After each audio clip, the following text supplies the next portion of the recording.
آج ویو 360 میں یورپ میں دہشت گردی کی نئی لہر، حکومتوں کا سرحدی سیکیورٹی بڑھانے کا مطالبہ، مگر کیا یہ مسائل کا حل ہے؟ کورونا وائرس کی کسی مؤثر ویکسین کا فائدہ اٹھانا ترقی پذیر ممالک کے لیے کیوں مشکل ہوگا؟ اور آپ کو ملوائیں گے کچھ ایسے والد صاحبان سے جو اپنی بیٹیوں کی خاطر روایتی سوچ کی پابندیوں کو توڑ رہے ہیں۔ وائس آف امریکہ کے واشنگٹن اسٹوڈیو سے آپ سب کو خوش آمدید۔ آپ دیکھ رہے ہیں پروگرام ویو 360 اور میں ہوں اسد اللہ خالد۔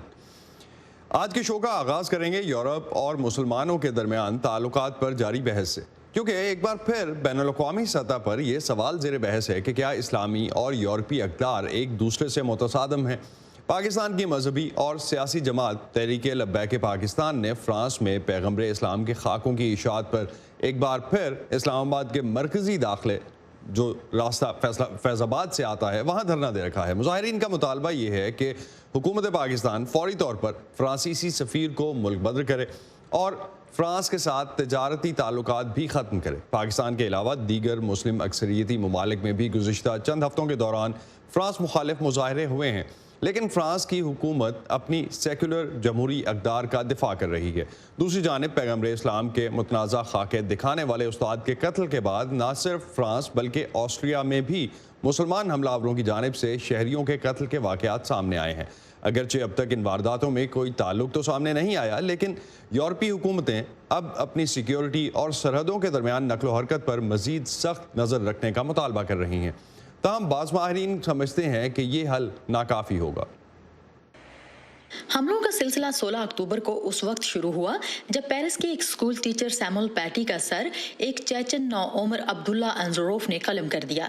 کچھ ہی روز بعد فرانس کے ایک اور شہر نیس میں واقع ایک چرچ میں تیونس سے تعلق رکھنے والے ایک شخص نے 3 افراد کو مار ڈالا۔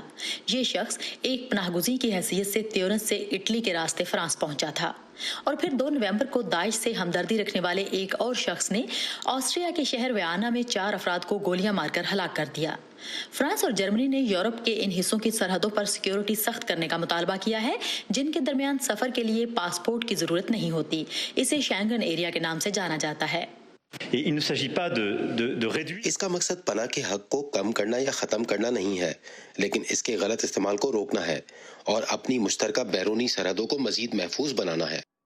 حملہ آور نیس اور ویانا کے درمیان شینگن ممالک میں آسانی سے آتے جاتے رہے، اس لیے دہشت گردی پر نظر رکھنے والے رافیلو پانٹوچی کہتے ہیں کہ بیرونی سرحدوں پر حفاظت بڑھانے سے ضروری نہیں ہے کہ یہ مسئلہ حل ہو جائے۔ جیسا کہ ہم ماضی میں بھی بارہا دیکھ چکے ہیں، دہشت گردی کے حملے ملک کے اندر سے ہی ہوتے ہیں، اور جو ہم نے آسٹریا میں دیکھا اس سے یہ بات ثابت بھی ہوتی ہے۔ وہ شخص تارکین وطن کی دوسری نسل سے تعلق رکھتا تھا، مگر وہ آسٹریا میں ہی پیدا ہوا تھا۔ تو پھر حکومتوں کو اپنے ملک کے اندر جنم لینے والی انتہا پسندی سے نمٹنے کے لیے کیا کرنا چاہیے؟ اس سلسلے میں یورپ ایسی انٹرنیٹ کمپنیز پر سختی کرنے کی تجویز دے رہا ہے جو انتہا پسند مواد کو شائع کرتی ہیں۔ جس لمحے انہیں یہ ثبوت فراہم کیے جائے کہ ان کی ویب سائٹس پر مجرمانہ اور نقصان دہ سرگرمیاں ہو رہی ہیں تو انہیں فوراً کچھ کرنا ہوگا۔ یورپی رہنما ایک ایسے وقت میں سر جوڑ کر بیٹھے ہیں جب پیرس میں منظم دہشت گرد حملوں کو 5 سال ہو گئے ہیں۔ نومبر 2015 میں 9 حملہ آوروں نے 130 افراد کو ہلاک اور 400 سے زائد کو زخمی کر دیا تھا۔ اس کے بعد سے یورپ میں زیادہ تر دہشت گردی کے پیچھے تنہا حملہ آوروں کا ہاتھ رہا ہے۔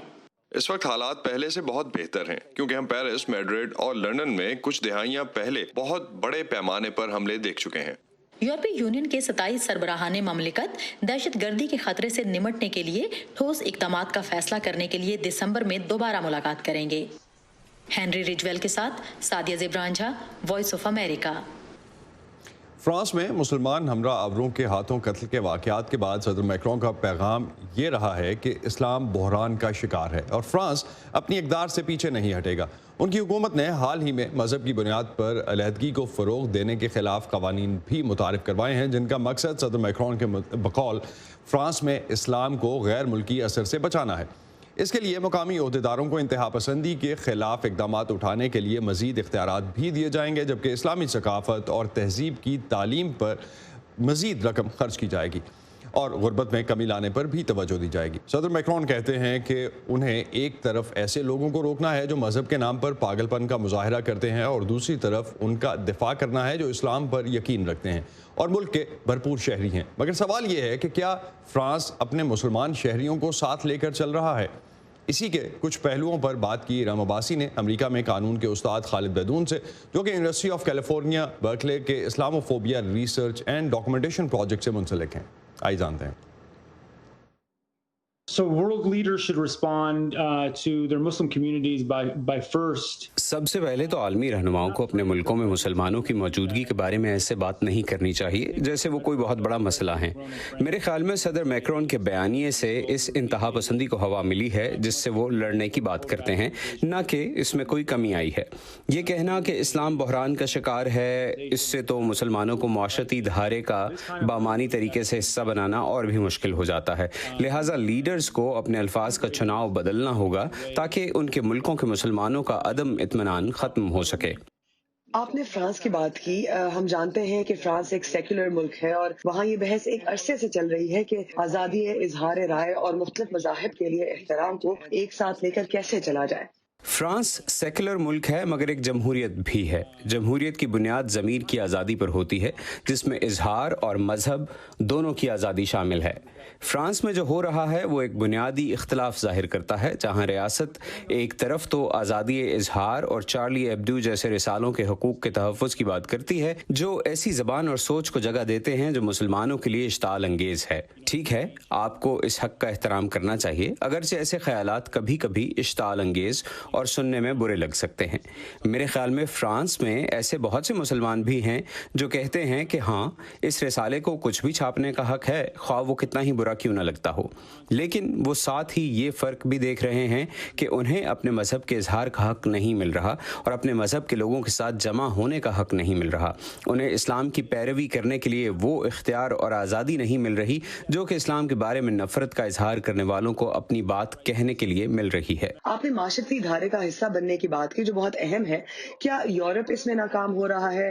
کیا مسلمان ناکام ہو رہے ہیں؟ اور ویسے انٹیگریشن کا در حقیقت مطلب ہے کیا؟